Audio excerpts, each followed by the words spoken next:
Hello friends, welcome to शिक्षक prep. तो friends, आज से हम साइंस की क्लासेस स्टार्ट कर रहे हैं और ये जो क्लासेस हैं आपकी एनसीईआरटी प्लस एससीईआरटी बेस्ड रहेंगी। आप जानते ही हैं बीपीएससी टीआरई में आपका एनसीईआरटी और एससीईआरटी से ही क्वेश्चन पूछे जाते हैं।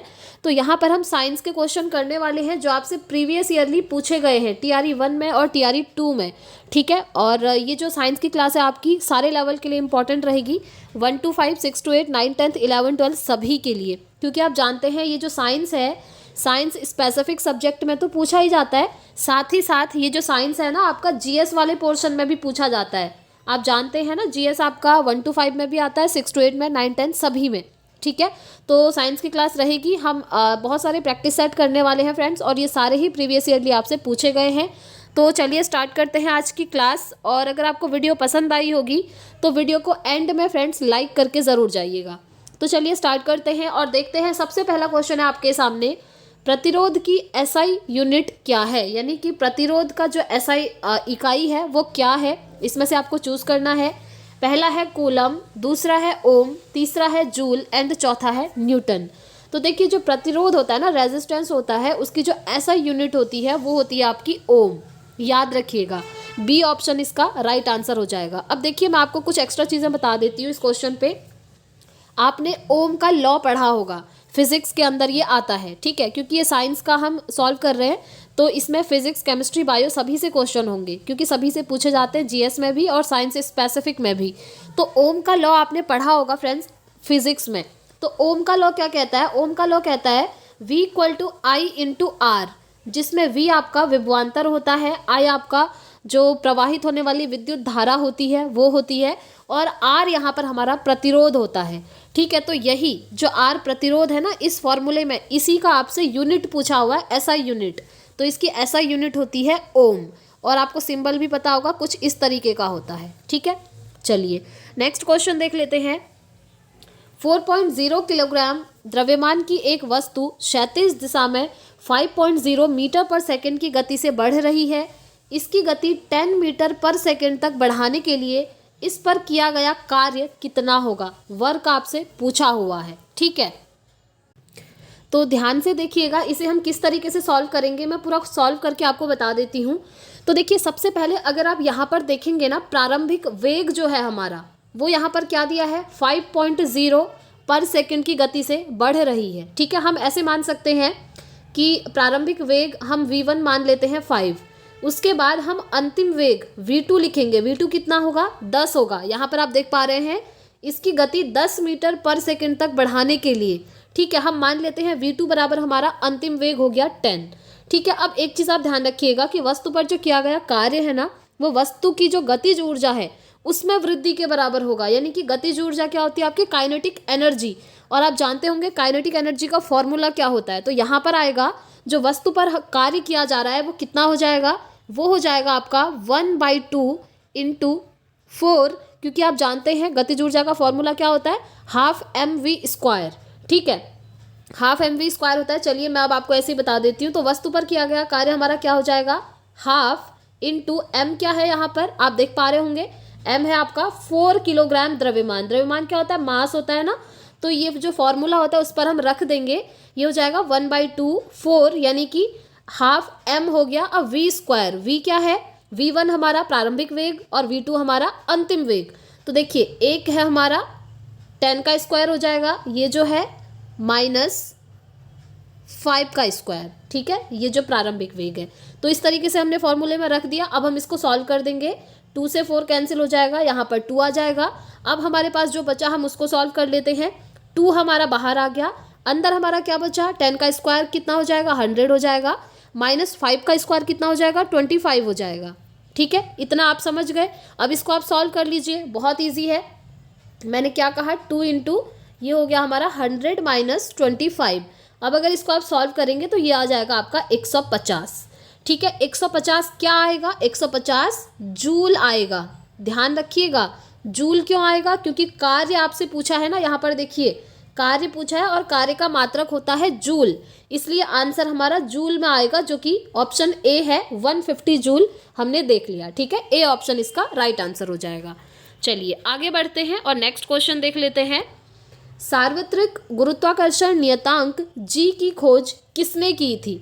बहुत इजी क्वेश्चन है और बहुत ज़्यादा इंपॉर्टेंट है। बीपीएससी टीआरई में प्रीवियस ईयरली आपसे काफ़ी बार पूछा था फ्रेंड्स। तो Antoine Laurent Lavoisier, Isaac Newton, Henry Cavendish या फिर जॉन डाल्टन।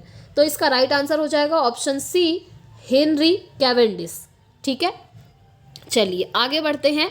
नेक्स्ट क्वेश्चन है, देखिए, एक आदर्श गैस समीकरण के लिए एंथैल्पी में परिवर्तन डेल्टा एच क्या होगा यदि ताप परिवर्तन डेल्टा टी दिया गया है, जहां पर Cp इक्वल टू ऊष्मा क्षमता स्थिर दाब और Cv इक्वल टू ऊष्मा क्षमता स्थिर आयतन पर।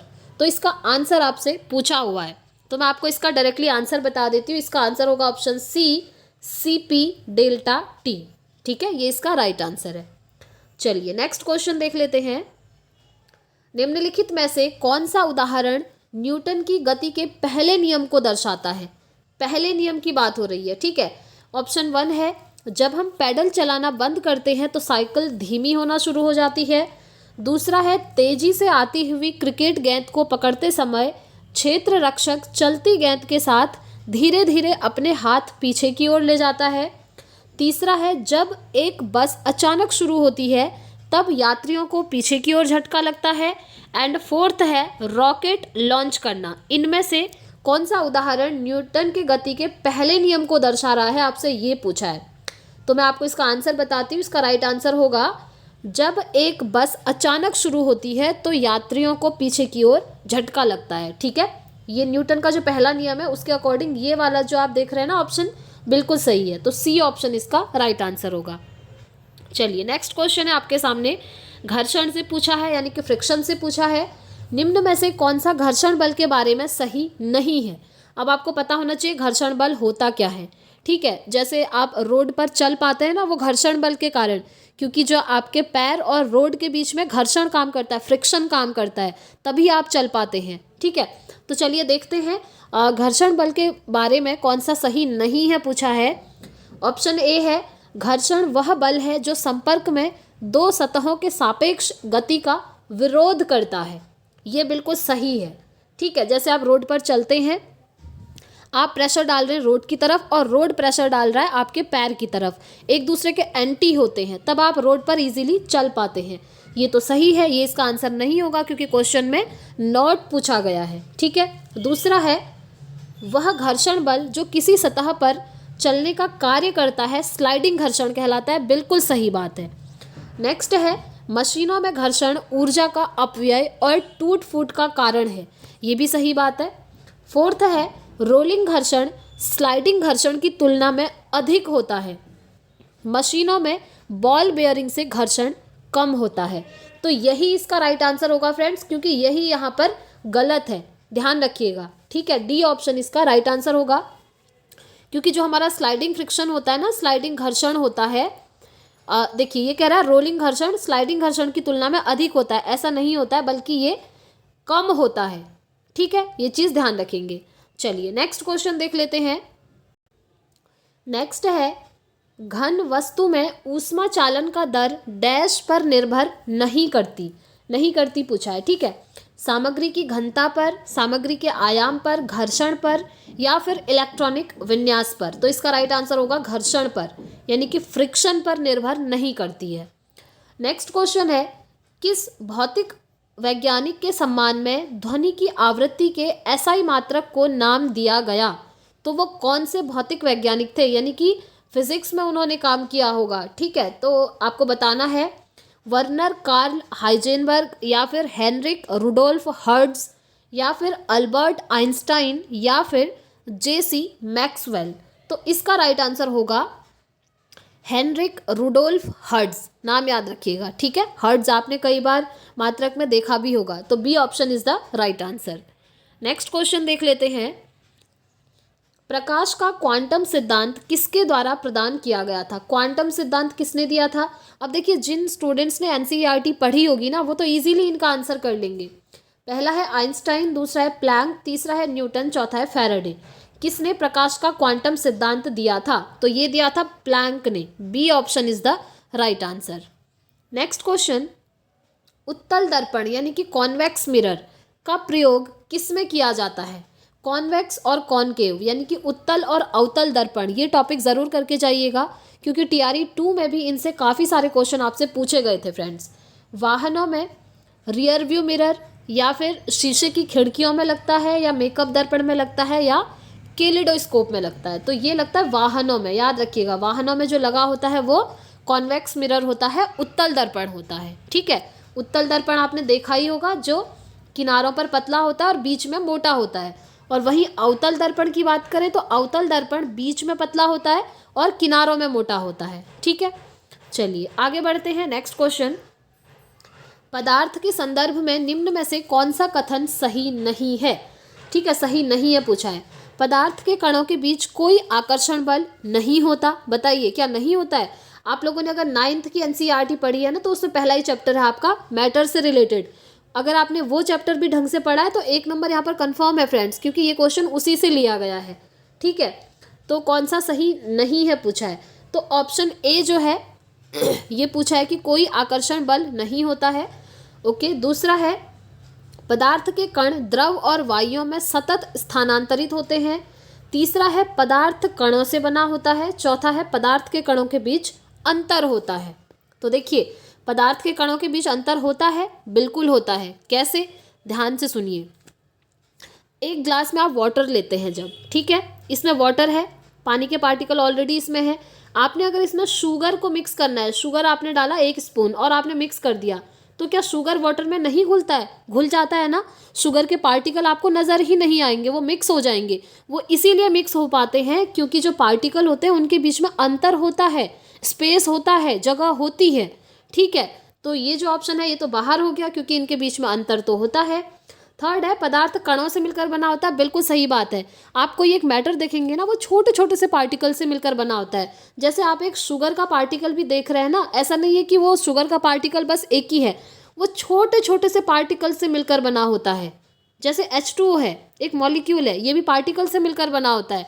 ठीक है, तो ये और ये तो सही है, ये इसका आंसर नहीं हो सकता क्योंकि ऑप्शन में नॉट पूछा है। थर्ड है पदार्थ के कण द्रव और वायु में सतत स्थानांतरित होते हैं।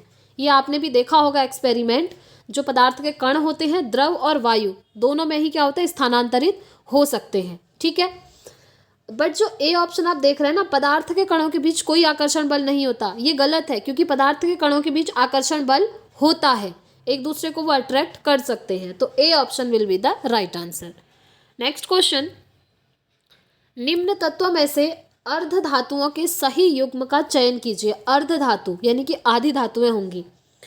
सल्फर और फास्फोरस, हाइड्रोजन और हीलियम, कार्बन और नाइट्रोजन एंड सिलिकॉन और जर्मेनियम।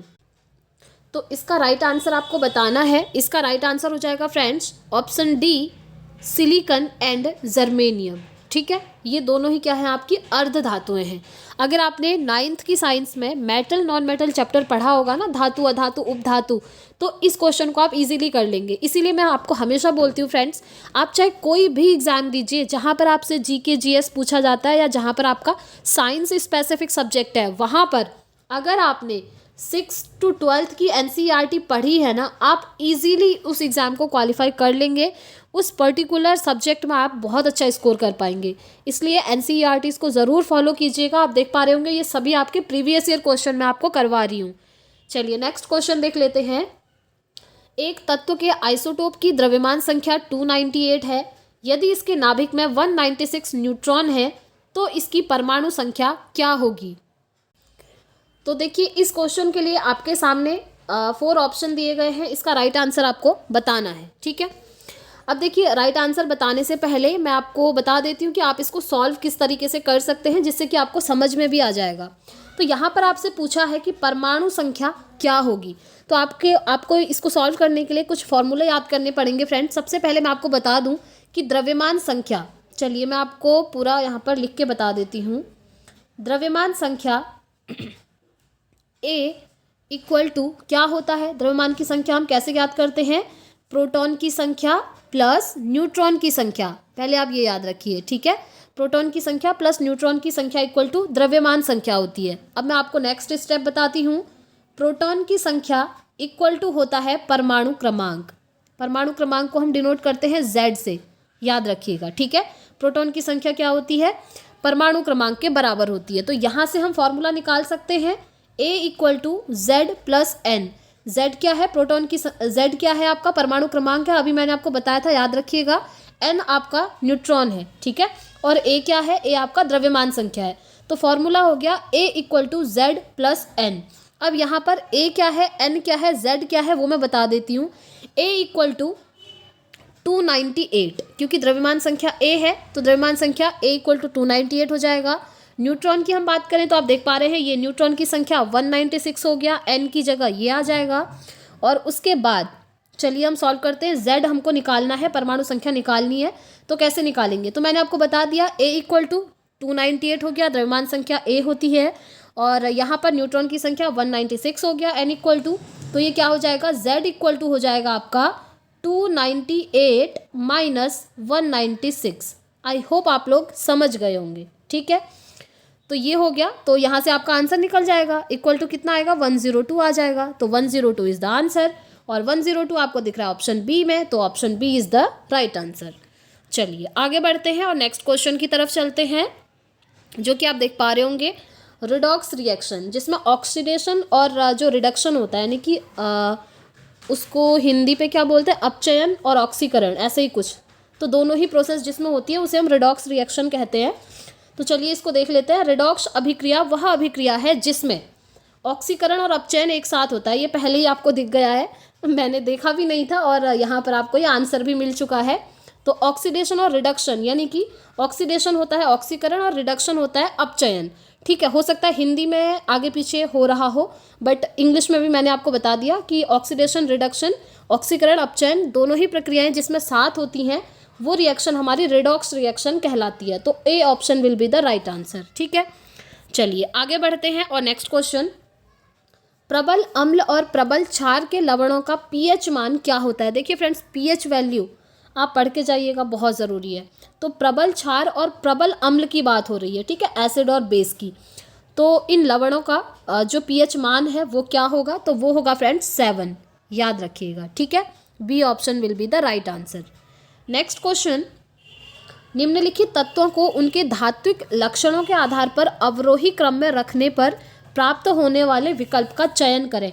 अवरोही क्रम मतलब होता है घटता क्रम, ठीक है। तो इन तत्वों को उनके धात्विक लक्षणों के आधार पर, ओके, धात्विक लक्षण जो मेटालिक प्रॉपर्टीज होती हैं उसके घटते क्रम में आपको इनको लगाना है। तो क्या होगा, देखिए पहले कौन कौन से तत्व हैं, सोडियम है, सिलिकॉन है, क्लोरीन है, मैग्नीशियम है, एल्यूमिनियम है, ठीक है। इनको आपने लगाना है, तो इसका right answer friends option A ही हो जाएगा। यहाँ पर sodium is greater than Mg, यानी कि magnesium, and magnesium is greater than aluminium, and aluminium is greater than silicon, and silicon is greater than chlorine. तो इस तरीके से क्लोरीन सबसे कम, ठीक है। तो ए ऑप्शन इसका राइट आंसर हो जाएगा। चलिए आगे बढ़ते हैं और नेक्स्ट क्वेश्चन देख लेते हैं। निम्नलिखित में से किसका प्रयोग पीने के पानी को कीटाणु रहित करने के लिए किया जाता है। बहुत इजी और बहुत ही ज़्यादा इंपॉर्टेंट क्वेश्चन, क्योंकि बीपीएससी टीआरई में ये पूछा हुआ है आपसे। आई थिंक ये टीआरई 1 और टीआरई 2 दोनों में ही पूछा था, आप देख लीजिएगा, मैंने आपको प्रीवियस ईयर क्वेश्चन करवाए भी हैं एनालिसिस, तो वहाँ से आपको पता भी चल जाएगा। तो देखिए baking soda, washing soda, baking powder या ब्लीचिंग पाउडर, तो इसका राइट आंसर होता है ब्लीचिंग पाउडर, ठीक है। ब्लीचिंग पाउडर ही डाला जाता है जब पानी को कीटाणु रहित करना होता है। हम कहते हैं ना पानी को ऐसा पानी पीना चाहिए जिसमें कीटाणु ना हो, तो उसमें क्या डाला जाता है, ब्लीचिंग पाउडर डाला जाता है। तो D option will be the right answer. Next question पे आ जाते हैं। कॉस्टिक सोडा का उपयोग सामान्यतः डैश में नहीं किया जाता है, नहीं पूछा है, ठीक है। क्वेश्चन को हमेशा पहले एक बार अच्छे से रीड करें, उसके बाद ही अपने आंसर तक पहुँचे। तो कॉस्टिक सोडा का प्रयोग देखिए कपड़ा उद्योग में तो किया जाता है, डिटर्जेंट उद्योग में भी किया जाता है, क्योंकि कॉस्टिक सोडा आप जानते ही हैं उसको सोप वगैरह बनाने में तो यूज़ होता ही है। कागज़ एवं लुगदी उद्योग इसमें भी किया जाता है, बट जो अमोनिया है ना NH3 उसको बनाने में कॉस्टिक सोडा का प्रयोग नहीं होता है, इसीलिए डी ऑप्शन इसका राइट आंसर हो जाएगा, अमोनिया निर्माण। Next question, plaster of Paris के बारे में इनमें से कौन सा कथन गलत है। गलत कथन आपको बताना है प्लास्टर ऑफ पेरिस के बारे में। इसका उपयोग टूटी हुई हड्डियों को सेट करने के लिए किया जाता है, बिल्कुल सही बात है ये तो। और इसका उपयोग पेंटिंग से पहले सतहों को चिकना बनाने के लिए किया जाता है, बिल्कुल सही बात, उसके लिए प्लास्टर ऑफ पेरिस यूज़ होता है, ठीक है। इसे कैल्शियम सल्फेट डाइहाइड्रेट के नाम से भी जाना जाता है। जी नहीं, इसे डाइहाइड्रेट नहीं कहा जाता है। सी ऑप्शन यहाँ पर इसका राइट आंसर होगा, क्योंकि क्वेश्चन में ही यहाँ पर गलत पूछा है। फिर भी फोर्थ ऑप्शन देख लीजिए, इसका उपयोग सौंदर्य प्रसाधन और मूर्तियों के संचक यानी कि कास्ट बनाने में किया जाता है, सही बात है, बट सी ऑप्शन इसका राइट आंसर होगा, क्योंकि ये यहाँ पर गलत दिया है और क्वेश्चन में भी गलत ही पूछा गया है, ठीक है। चलिए नेक्स्ट क्वेश्चन, जंगरोधी इस्पात यानी कि स्टेनलेस स्टील में निम्न में से कौन सा तत्व उपस्थित होता है। स्टेनलेस स्टील जो होती है उसमें कौन सा तत्व होता है, लोहा होता है, क्रोमियम होता है, टंगस्टन होता है या निकिल होता है। तो वो होता है आपका टंगस्टन, ठीक है। अब आपसे पूछ लें टंगस्टन का सिंबल क्या होता है, तो टंगस्टन का सिंबल होता है W, याद रखिएगा, ठीक है। वैसे तो आपको सभी के याद करने हैं जितने भी आपके एलिमेंट्स आते हैं, कुछ भी नहीं तो 1 से लेकर 30 तक एलिमेंट्स आपको मुंह में याद होने चाहिए फ्रेंड्स, एकदम फ्लुएंसी के साथ, साथ में उनका सिंबल भी आप याद कर लीजिएगा, क्योंकि बहुत इंपॉर्टेंट चीज़ें हैं। कभी कभी क्वेश्चन में क्या होता है ना, जो अभी आप ऑप्शन देख रहे हैं वहाँ पर कभी क्या होगा कि इन ऑप्शन की जगह सिंबल ही लिख कर दे देते हैं। जैसे लोहे की जगह Fe लिख देगा, टंगस्टन की जगह W लिख देगा, क्रोमियम की जगह Cr लिख देगा, निकिल की जगह Ni लिख देगा। अब आपको पता होना चाहिए कि इनका मतलब क्या है, ठीक है। तो इस क्वेश्चन का राइट आंसर हो जाएगा टंगस्टन। चलिए नेक्स्ट क्वेश्चन देख लेते हैं, लसिका आंतों में पचित और अवशोषित डैश का परिवहन करती है। किस चीज़ का परिवहन करती है, एंजाइम्स का, कार्बोहाइड्रेट्स का, वसा का या प्रोटीन का। तो देखिए ये करती है वसा का, C option will be the right answer. Next question, लार एंजाइम यानी कि स्लाइवरी एमाइलेज, ठीक है, डैश के पाचन में मदद करता है। किसके पाचन में मदद करता है, सेलुलोज के, लिपिड के, प्रोटीन के, स्टार्च के। तो ये मदद करता है फ्रेंड्स स्टार्च के पाचन में, ठीक है, लार एमाइलेज जो आपकी स्लाइवरी एमाइलेज है, ठीक है। चलिए आगे बढ़ते हैं, मानव शरीर में वसा का पाचन मुख्यतः डैश में होता है। वसा का पाचन कहाँ होता है बताइए, गुर्दों में होता है, फेफड़ों में होता है, छोटी आंत में होता है या बड़ी आंत में होता है। तो ये होता है फ्रेंड्स आपकी स्मॉल इंटेस्टाइन में, यानी कि छोटी आंत में। जो आपका फैट होता है उसका डाइजेशन कहाँ होता है, स्मॉल इंटेस्टाइन, छोटी आंत में होता है, ठीक है, ना कि लंग्स में होता है। ये चीज़ ध्यान रखेंगे। तो सी ऑप्शन इसका राइट आंसर होगा। देखिए आपको एक बार पूरा डाइजेस्टिव सिस्टम पढ़ना पड़ेगा फ्रेंड्स, कि जब आप फूड को इनटेक करते हैं तो ईसोफेगस के थ्रू आपका स्लाइवरी ग्लैंड होता है, स्टार्च में कन्वर्ट करता है, वो सारी चीज़ें आपको पढ़नी पड़ेंगी, ठीक है। फिर आपका जो मेन डाइजेशन होता है, वैसे तो स्टार्ट स्टमक से हो जाता है, बट जो मेन काम होता है वो आपका स्मॉल इंटेस्टाइन में होता है। उसके बाद जो वेस्ट मटेरियल है लार्ज इंटेस्टाइन के थ्रू, रेक्टम, एनस के थ्रू बाहर निकल जाता है। तो ये चीज़ आपको एक बार पढ़नी पड़ेगी। तो डाइजेशन सिस्टम एक बार देख लीजिएगा, क्योंकि इससे काफ़ी सारे क्वेश्चन बन जाते हैं। कुछ तो आपके ग्लैंड से रिलेटेड बन जाते हैं, ठीक है, स्लाइवरी ग्लैंड कहाँ है, आपकी पिट्यूटरी ग्लैंड कहाँ है, लीवर कहाँ पर स्थित है, ये चीज़ें भी पूछी जाती हैं। चलिए नेक्स्ट क्वेश्चन देख लेते हैं, निम्न में से कौन सा पूरे शरीर में संचारित होता है और चोट वाले स्थान पर रक्त का थक्का बनाने में मदद करके रिसाव को बंद कर देता है। जब आपको कभी कभी चोट लगती है तो आप देखते हैं सडनली ब्लड आ जाता है और थोड़ी देर बाद वो ब्लड बंद हो जाता है, उसका थक्का बन जाता है, ब्लड की क्लॉटिंग हो जाती है, ठीक है। तो रिसाव को बंद करता है, कौन करता है आपसे ये पूछा है। प्लेटलेट्स करती हैं, श्वेत रक्त कणिकाएँ करती हैं, लाल रक्त कणिकाएँ करती हैं या प्लाज्मा करता है। तो ये काम होता है ब्लड प्लेटलेट्स का, ठीक है, ब्लड प्लेटलेट्स द्वारा रिसाव को बंद किया जाता है। ये जो आरबीसी होती हैं और जो डब्ल्यूबीसी है या प्लाज्मा है, इनका ये काम नहीं होता है, याद रखिएगा, ये काम सिर्फ आपकी प्लेटलेट्स करती हैं। नेक्स्ट क्वेश्चन है आपके सामने, निम्नलिखित में से कौन सी मानव कोशिका अपने आकार को बदलने की क्षमता रखती है। देखिए बहुत इंपॉर्टेंट है, आप बिलीव कर पाएंगे कि मानव की जो कोशिका है अपने आकार को बदलने की क्षमता रखती है, वो कौन सी कोशिका होती है बताइए। यकृत की कोशिकाएं होती हैं, या आरबीसी रेड ब्लड सेल्स होती हैं, या डब्ल्यूबीसी होती हैं, या मस्तिष्क की कोशिकाएं होती हैं।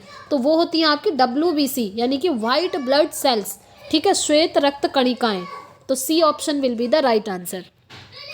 नेक्स्ट क्वेश्चन देखिए, आंतरिक गति निर्धारक मानव शरीर के निम्नलिखित अंगों में से कहाँ स्थिर होता है। आंतरिक गति निर्धारक आपसे पूछा है, तो देखिए वो होता है आपका दिल से, हार्ट। बी ऑप्शन इसका राइट आंसर होगा, ठीक है, याद रखिएगा। चलिए नेक्स्ट क्वेश्चन देख लेते हैं। किसका प्राथमिक कार्य मूत्र के उत्पादन से खून से अपशिष्ट पदार्थ का उन्मूलन करना है? ये काम किसका है? वृक्क का है, यकृत का है, अग्न्याशय का है या छोटी आंत का है? तो राइट आंसर होगा वृक्क। A option will be the right answer. Next question है, डैश खांसी और छींकने जैसी अनैच्छिक गतिविधियों को नियंत्रित करता है? कौन नियंत्रित करता है? मज्जा, मस्तिष्क, पोन्स या अनुमस्तिष्क? तो इसका राइट आंसर होगा मज्जा, ठीक है। ए option will be the right answer. Next question है, अस्थि कोशिकाएं एक हार्ड मैट्रिक्स में अंतः स्थापित होती हैं जो बना है, किस चीज़ का बना है? आपको ये बताना है। Calcium and phosphorus. देखिए फ्रेंड्स, मैं आपको पहले ही बोल रही थी कि कभी कभी क्या होता है, सिंबल लिख करके आ जाते हैं। अब आप देख पा रहे होंगे यहाँ पर सिंबल लिखे हुए हैं, इनका फुल फॉर्म नहीं लिखा है। अब आपको पता होना चाहिए कि CA क्या है, F मतलब क्या है, CA क्या है, Na क्या है। ये केमिस्ट्री का आपका जो एलिमेंट्स वाला एक चार्ट आता है वो आपको लर्न करना ही पड़ेगा, तभी जाकर काम बनेगा, ठीक है। क्योंकि ये क्वेश्चन काफ़ी बार बार आपसे रिपीटेडली पूछे हैं, क्योंकि मैं आपको प्रीवियस ईयर ही करवा रही हूँ। तो देखिए सॉरी, तो अस्थि कोशिकाएं एक हार्ड मैट्रिक्स में अंतः स्थापित होती हैं जो बना होता है, जो किससे बना होता है? ऑप्शन डी राइट आंसर होगा, जो कैल्शियम एंड फॉस्फोरस से बना होता है, ठीक है। चलिए नेक्स्ट क्वेश्चन, निम्नलिखित में से किस खाद्य पदार्थ में आयरन प्रचुर मात्रा में पाया जाता है? आयरन किस में प्रचुर मात्रा में होता है? चावल में, मक्खन में, गुड़ में या फिर दूध में? तो इसका राइट आंसर होगा गुड़ में, ठीक है, जैजरी। नेक्स्ट क्वेश्चन है, मेगालोब्लास्टिक एनीमिया किस विटामिन की कमी के कारण होता है? Vitamin B2, vitamin C, vitamin B9, vitamin A? किसकी कमी से होता है? ये होता है विटामिन B9, याद रखिएगा, इसको लिख लीजिए, ठीक है। ये एनीमिया किस कारण होता है? विटामिन B9 के कारण होता है, ये इसका रीज़न है। अब देखिए आपसे अलग अलग विटामिन के बारे में भी पूछ सकता है, ठीक है, कि कौन से खाद्य पदार्थ में कौन सा विटामिन ज़्यादा होता है, या आपसे पूछ लिया विटामिन C की कमी से कौन सा रोग होता है, विटामिन A से कौन सा रोग होता है। जैसे विटामिन C से आप कहेंगे स्कर्वी होता है, A से आपका रतौंधी होता है। तो विटामिन के बारे में भी आपको पढ़ के जाना है। नेक्स्ट क्वेश्चन, निम्नलिखित में से कौन सा विकल्प सुमेलित नहीं है? नहीं पूछा है, ठीक है। मलेरिया प्रोटोजोआ, सही बात है। टिटनेस जीवाणु, ये भी सही है। टाइफॉइड जीवाणु, ये भी सही है। बट जो आप देख रहे हैं खसरा जीवाणु, ये सही नहीं है। बी ऑप्शन इसका राइट आंसर होगा। नेक्स्ट क्वेश्चन, विटिकल्चर क्या है? देखिए इस कल्चर से रिलेटेड भी ऐसे ही काफ़ी क्वेश्चन आए हैं अलग अलग। तो यहाँ पर आपसे पूछा विटिकल्चर, तो विटिकल्चर किससे रिलेटेड है? ये है अंगूर की खेती से रिलेटेड, ठीक है, ग्रेप्स कल्चर, याद रखिएगा। तो C option will be the right answer. Next question, casein एक प्रोटीन है जो डैश में पाया जाता है। पहले तो आप ये याद कर लीजिए, केसीन क्या है? एक प्रोटीन है, ठीक है, जो किस चीज़ में पाया जाता है? मांस में, गाजर में, सोयाबीन में या मिल्क में? तो ये पाया जाता है फ्रेंड्स मिल्क में, यानी कि दूध में। D option will be the right answer. Next question, निम्न में से किस जीव में लिंग का निर्धारण आनुवंशिक रूप से नहीं होता है? वैसे आप जानते हैं हर किसी जीव में, हर किसी मनुष्य में देखिए लिंग का निर्धारण क्या होता है? आनुवंशिक रूप से ही होता है, जीन से ही होता है। बट इनमें से किस जीव में लिंग का निर्धारण आनुवंशिक रूप से नहीं होता है? आपसे ये पूछा है। तो इसका राइट आंसर होगा घोंघा, ठीक है। ए option will be the right answer. Next question, निम्न में से कौन सा मोलस्का का उदाहरण नहीं है? आपने संघ पढ़े होंगे, मोलस्का संघ, ऑर्थोपोडा संघ, है ना, बॉटनी में आ जाता है। देखिए बॉटनी, जूलॉजी, केमिस्ट्री सभी को आपने कवर करना पड़ेगा। मैं प्रीवियस ईयरली सारे क्वेश्चन आपको करवा रही हूँ। कंटिन्यूसली ये सीरीज अब रहेगी जब तक आपका एग्जाम नहीं होता है, और एग्जाम आपका बहुत नज़दीक है, आप जानते हैं फ्रेंड्स। तो इन क्लासेस को मिस मत कीजिएगा, क्योंकि ये रिपीटेडली पूछे हुए क्वेश्चन है प्रीवियस ईयरली, तो ये आपको बहुत हेल्प करने वाले हैं। तो क्वेश्चन है, कौन सा मोलस्का का उदाहरण नहीं है? शतपाद, सीपी, ऑक्टोपस, घोंघा। देखिए घोंघा भी है, सीपी भी है, ऑक्टोपस भी है, बट जो शतपाद है ना, ये आपका मोलस्का का उदाहरण नहीं है, ठीक है, इसीलिए ए ऑप्शन इसका राइट आंसर हो जाएगा। निम्नलिखित में से किस पौधे को जड़, तना और पत्तियों में विभेदित नहीं किया जा सकता? किसे नहीं कर सकते? फर्न को तो कर सकते हैं, मार्सिलिया को भी कर सकते हैं, मोरपंखी को भी किया जा सकता है, बट जो स्पाइरोगायरा है आपका, इसको हम विभेदित नहीं कर सकते, इसीलिए यही इसका राइट आंसर हो जाएगा।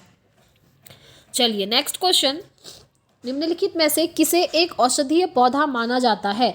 सागौन, देवदार, नीम या फिर साल? कितना इजी क्वेश्चन है, इसे तो हर कोई सही करके आएगा। आपने 50 बार हर जगह सुना हुआ होगा कि जो नीम की पत्तियां होती हैं वो औषधि के रूप में काम आती हैं। आप बहुत सारे लोग जो प्रोडक्ट्स यूज़ करते होंगे, ब्यूटी प्रोडक्ट्स हैं या फिर हेल्थ से रिलेटेड कोई भी प्रोडक्ट्स हैं, ऐसा हर कोई चाहता है कि औषधि से रिलेटेड हो, और जिसमें नीम हो गया आपका, ये चीज़ें बहुत आपने पढ़ी ही होंगी, जो लीव्स होती हैं औषधि से रिलेटेड, तो नीम उसमें सबसे पहले आता है आपका। ठीक है, तो सी ऑप्शन इसका राइट आंसर होगा। नेक्स्ट क्वेश्चन, जड़ों की जल अवशोषित करने वाली अधिचर्मी कोशिकाओं में प्रायः लंबे रोमों जैसी संरचना है, यानी कि हेयर लाइक पार्ट्स क्यों पाए जाते हैं? इसका रीज़न आपसे पूछा है। अवशोषण के लिए, उपलब्ध सतह क्षेत्र में वृद्धि करने के लिए, या प्रकाश संश्लेषण के लिए उपलब्ध सतह क्षेत्र की कमी करने के लिए? तो मैं आपको इसका राइट आंसर ही बता देती हूँ डायरेक्ट। इसका राइट आंसर होगा ऑप्शन ए, अवशोषण के लिए उपलब्ध सतह में वृद्धि करने के लिए। ठीक है, ये इसका राइट आंसर है। नेक्स्ट क्वेश्चन है आपके सामने, श्वसन से रिलेटेड है, ब्रीदिंग से रिलेटेड। आप जानते ही हैं, जब आप श्वसन करते हैं तो ऑक्सीजन अंदर लेते हैं और कार्बन डाइऑक्साइड बाहर छोड़ते हैं, है ना, और उसी कार्बन डाइऑक्साइड को पेड़ पौधे ले लेते हैं। चलिए, श्वसन के दौरान पत्तियों के किस भाग में प्रचुर मात्रा में गैसीय विनिमय होता है? श्वसन के दौरान पूछा है। ठीक है, थैलेकॉइड में होता है, रंध्र में होता है, क्लोरोफिल में होता है, या फिर ग्रेना में होता है? ये होता है फ्रेंड्स आपका रंध्र में। बी ऑप्शन इसका राइट आंसर होगा। तो फ्रेंड्स, आज की क्लास हम यहीं पर एंड करते हैं। अगर क्लास पसंद आई हो तो लाइक शेयर ज़रूर कीजिएगा। डेली आपको इवनिंग में 6 बजे ये क्लास मिलेगी, जैसे आज मिली है। तो वीडियो पर चैनल पर पहली बार आए हैं तो चैनल को सब्सक्राइब करके बेल आइकन प्रेस कर लीजिएगा, ताकि वीडियोस की नोटिफिकेशन आपके पास टाइम से पहुंचती रहे। तो इस वीडियो में इतना ही रखते हैं फ्रेंड्स, मिलेंगे नेक्स्ट वीडियो में। Thanks for watching.